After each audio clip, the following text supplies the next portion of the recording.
The council chamber reeked of ozone and arrogance. Holograms flickered above the curved obsidian table, each representing a species from the Galactic Coalition. Their forms ranged from the sleek crystalline Ilari to the hulking quadrupedal Rokan, but they all shared one thing: smug disbelief. Projectile weapons, hissed Admiral Zeltor of the Shirvan. His chitinous mandibles clicked in amusement. You mean they still fire metal slugs? A low ripple of laughter buzzed through the chamber. Only one figure didn't react. Sergeant Cole Mercer sat at the Earth delegation's end, silent and unreadable. His uniform was plain, no decorative insignia or polished rank medallions, just the patch of earth and a single bar at the collar. To most, he looked underwhelming. But his stillness had the quality of something honed, as though movement were a weapon best saved. Ambassador Thorne shifted uncomfortably beside him. Sergeant Mercer is a tactical marksman, he said carefully. Deployed on Archon 3 to assist Coalition forces. Assist. Zeltor chuckled. We've reviewed your specifications. Your weapons lack quantum synchronization. Your armor is fabric. The only thing you seem to possess in abundance is optimism. Cole finally looked up. His eyes, a pale winter gray, locked with Zeltor's. He didn't smile. He didn't blink. He simply said, I saw what your quantum synchronization did against cloaked Falter armor. Didn't look like much. The chamber quieted. That moment, frozen between contempt and curiosity, was where everything began to change. 3 weeks earlier, Cole stepped off the drop shuttle into the emerald gloom of Archon 3. The air was thick with fungal spores and distant gunfire. Trees stretched high above, bark laced with phosphorescent veins. Alien soldiers in radiant armor fanned out in neat units, bristling with pulse cannons and sensor rigs. Cole wore matte black fatigues, his M49 rifle slung casually over one shoulder. It wasn't energy-based. It didn't glow. But it had a carbon polymer suppressor and a custom scope calibrated to Archon's wild gravitational drift. He preferred it that way. Sergeant Mercer, Earth Sniper Team 1. He introduced himself to the Coalition field captain, a sharp-eyed Zenthari named Varen. The captain looked him up and down like one might inspect an old relic. You'll be stationed with Recon Unit Theta 7. Do try to keep up. Cole didn't answer. He didn't need to. In his mind, there were only 3 things that mattered: distance, wind, and timing. The rest was noise. By the 3rd night, that noise became blood. Theta 7 was ambushed along a canyon rim. The enemy, Falter insurgents in full reactive armor, descended like shadows. Coalition fire screamed and sparked off trees, illuminating nothing. The Falter were ghosts, shielded by tech that refracted energy and bent sound. The Coalition soldiers panicked. Orders scrambled. Units fell. Cole lay prone in a nest of moss, heart beating slow, finger brushing the trigger. He didn't look for heat signatures.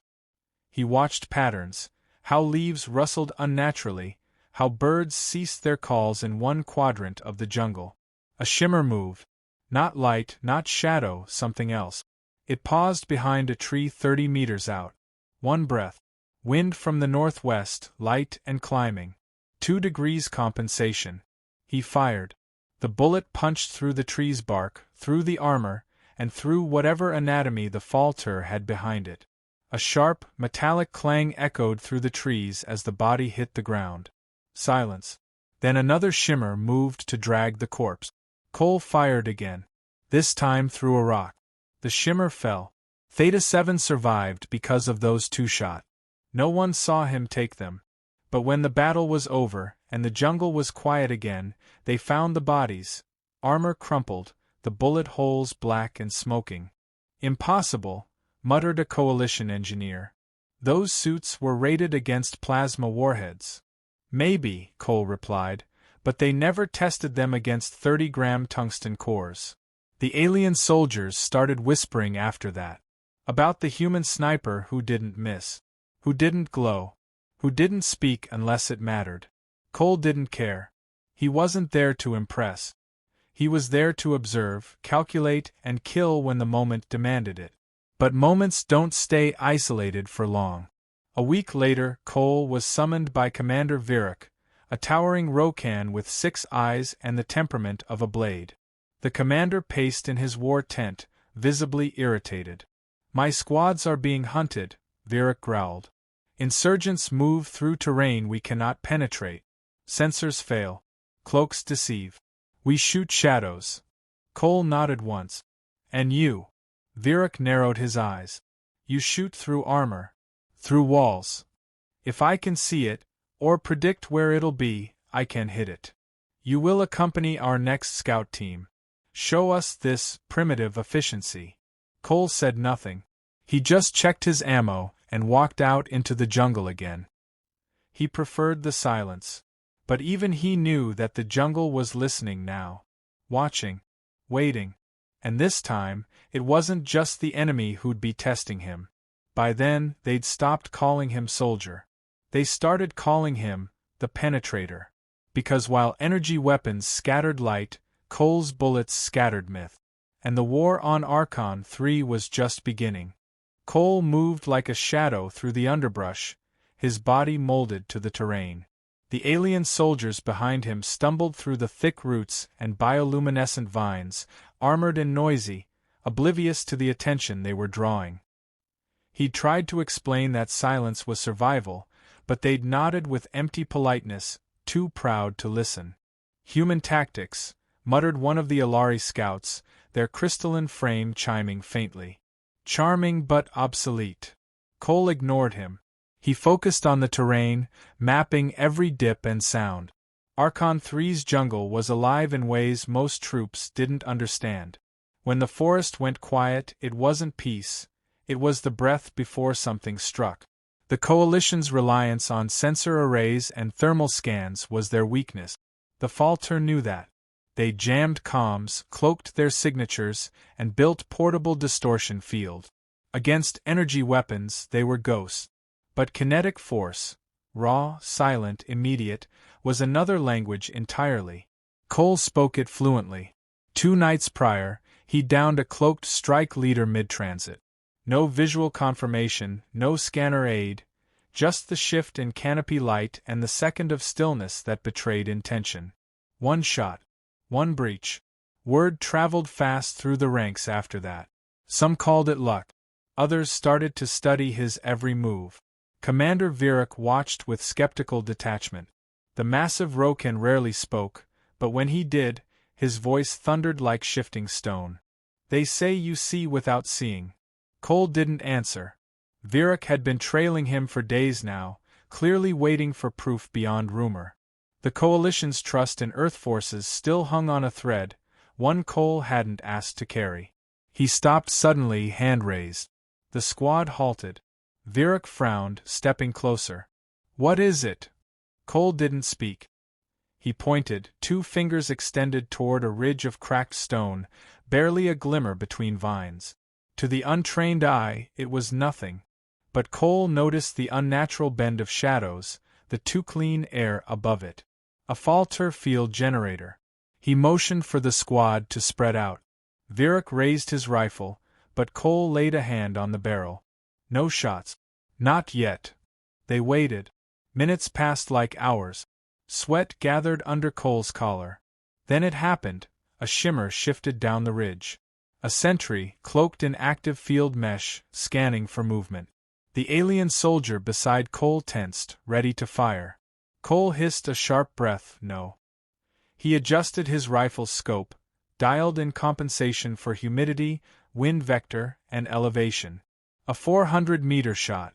The sentry paused, its head tilted as if sensing danger. But not fast enough. Cole's suppressed rifle coughed once. The round struck just beneath the helmet, puncturing the armor, severing the spinal bundle. The body crumpled. No light. No explosion.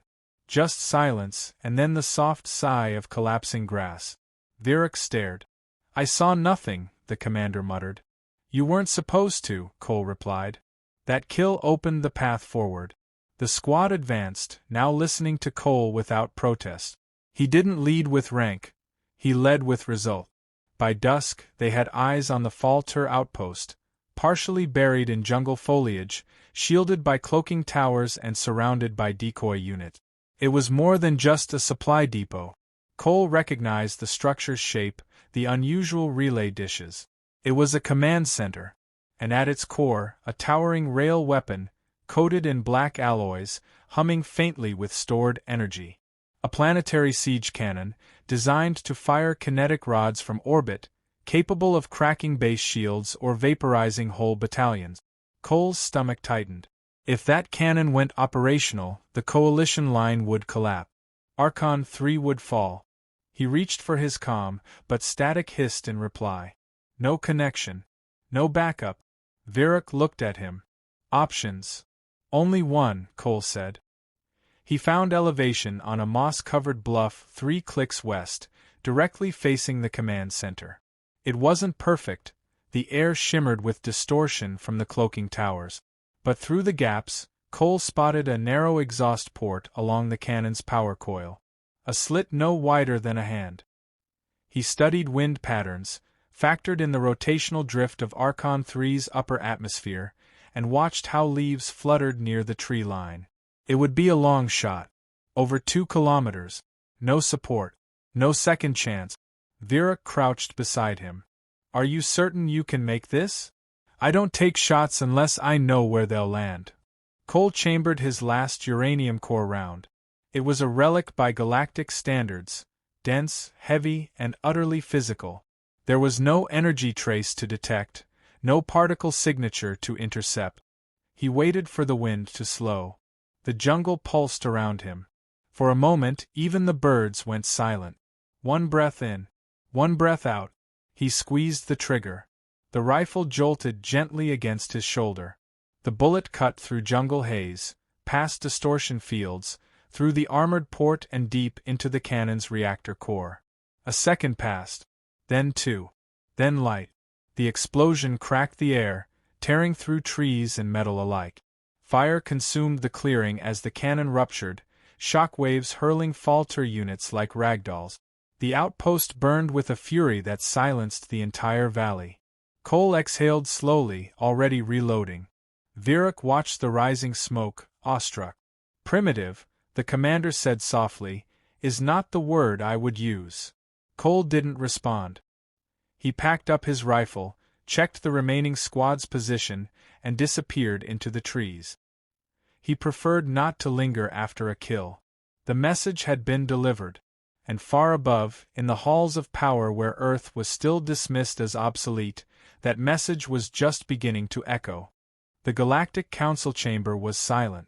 Not with the usual pretense of formality, but with something raw, disbelief. Above them, holographic feeds replayed the footage from Archon 3. The impossible shot, the explosion, the retreat of the Falter forces. Coalition analysts had verified the distance, calculated the wind drift, confirmed the target had been obscured by cloaking distortions. And yet the result stood irrefutable. Sergeant Cole Mercer had brought down an enemy command unit with a single, kinetic round. Primitive, murmured Counselor Valerii of the Ilari, her glass-like skin pulsing with subdued light. A term we may have misapplied. Admiral Zeltor shifted uncomfortably in his seat, mandibles twitching. He hadn't spoken since the recording played. The confidence in his posture had evaporated. Cole stood at the center of the chamber, helmet under one arm, rifle slung across his back. He wasn't in dress uniform.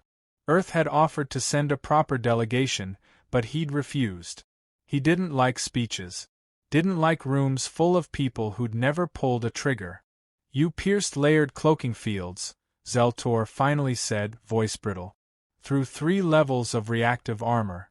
Without targeting assistance. Cole gave a small shrug. Just math. The room buzzed again, more subdued this time. Counselor Valerii leaned forward. Why did you take the shot? With no confirmation. No certainty of success. Had you failed? I didn't. But if you had. I didn't, Cole repeated. It wasn't arrogance. It was certainty earned from discipline, repetition, and an understanding of war that the Coalition, for all its advancements, had long since forgotten. Outside the chamber, alien dignitaries whispered to one another. Some in awe, some in fear. For all their orbiting fortresses and particle lances, none of them had ever imagined that an ancient Earth rifle could achieve what their smartest AI could not. Virak stood at Cole's side, unusually still. He had submitted the mission report himself, unedited.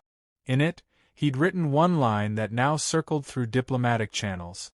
Snipers do not require consensus to make history. The Council's formal commendation was announced. Earth forces would receive a strategic reassessment. Cole was offered command of a new joint sniper program. He declined. "I work alone," he said simply. And with that, the session ended. He left without waiting for applause. Back on Archon 3, the jungle was quiet now. Coalition forces had reclaimed territory. The Falter had retreated, unsure how to counter a threat they couldn't detect. But Cole hadn't returned to Earth yet. Instead, he stood alone on the bluff where he'd taken the shot, staring across the smoking horizon. The rifle hung loosely from his shoulder. Not as a weapon anymore, but as a reminder. He crouched, brushing his fingers through the soil, feeling the vibration of a changed battlefield. This war wasn't one with superior technology. It was one with observation, patience, and belief in the value of the old ways that still worked when all the shiny tools failed. He thought of the wars back home, the ones no galactic record had archived. Snipers crawling through mud in nameless jungles, holding their breath for hours, waiting for the right shot. They hadn't had cloaking tech or neural link. Just instinct and skill. That legacy lived in his hands. And now, the galaxy knew it too. A soft rustle in the brush behind him made him turn. Virak approached, slower than usual. "They're naming a new training protocol after you," the commander said. "Coalition troops will study ballistics now. Iron sights. Wind physics." Cole shook his head. "They'll still rush. Still panic when the noise starts. They'll learn. Eventually. Maybe." Virak hesitated. "Why did you stay behind?" Cole scanned the trees. "Because the enemy adapt. And so must we." He didn't elaborate. He didn't need to. When Virak left, Cole sat on a rock overlooking the valley.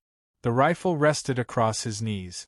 The sun began to rise, light cutting through the thick canopy in gold slashes. He didn't feel victorious. Just ready. There would be another fight. There always was. But now the Coalition understood that Earth's strength wasn't its tech or its numbers. It was its people, honed in obscurity, underestimated until it was too late. Cole had become the proof of that. He closed his eyes for a moment, let the wind touch his face, and whispered something only the trees could hear. Let them come. Because he would be waiting. Cole moved with deliberate calm, one foot after the other, boots sinking lightly into the moss of Archon 3's highlands. The war hadn't ended, it had only shifted form. The Coalition had won a victory, but the Falter weren't finished. They never fought for territory alone. Their strategy was disruption, instill fear, erode trust, destabilize alliances. And now they had adapted. A report came through secure channels.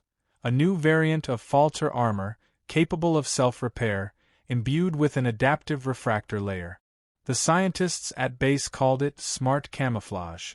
Cole had read the intel in silence, then loaded his pack and left without a word. He didn't care for theories. He hunted proof. His mission was simple: confirm the threat, find a weakness, end it. But this time, he wasn't entirely alone. Trailing behind him, silent and uncertain, was Lieutenant Rinval, an Alari tactician assigned by Coalition Command. She was lean and elegant, her movements precise, her skin refracting ambient light in fluid pulses. She was here to observe primitive tactics in live operation. Cole didn't care about the phrasing. He cared that she asked no pointless questions. When he told her to stay low, she did. When he raised a hand for silence, she didn't breathe. On the third night they found the remains. A Coalition patrol, 5 soldiers, each in high-grade armor, weapons still at their sides, lay in a clearing. No signs of a firefight. No blood. Just the scorched fractures of armor pierced at the neck or eye slit. Killed with surgical precision. Ren knelt beside one of them, her usually crystalline voice lowered. No energy discharge. No particle fragmentation. Ballistics, Cole confirmed, his tone colder now. Falter copied our method. It wasn't fear he felt, it was clarity. He understood now. The enemy had learned from him. Ren rose slowly. If they've adapted. They haven't adapted, Cole said, eyes scanning the tree line. They're testing. That night, Cole lay in silence, rifle beside him, eyes open beneath the branches. He thought about the moment when innovation turned inward, when an enemy didn't just respect your skill, but mirrored it. It was the greatest compliment, and the greatest danger. At dawn, he moved to higher ground. Ren followed, lighter on her feet now, more fluid with her motion. She asked no more about the dead. 2 clicks east of the clearing, they spotted the movement. Not shimmering cloaks. Not phased distortions. This was different. Clean. Precise. Falter snipers, almost invisible, blending not with tech, but with terrain. Their rifles were long, their silhouettes tight. They were mimicking human form, human tactics. Cole studied their posture, the rise of shoulders before a shot, the breath control. It was like looking into a cracked mirror. Are they trained in your methods? Ren asked softly. No, Cole said. They've watched recordings. Studied my engagement.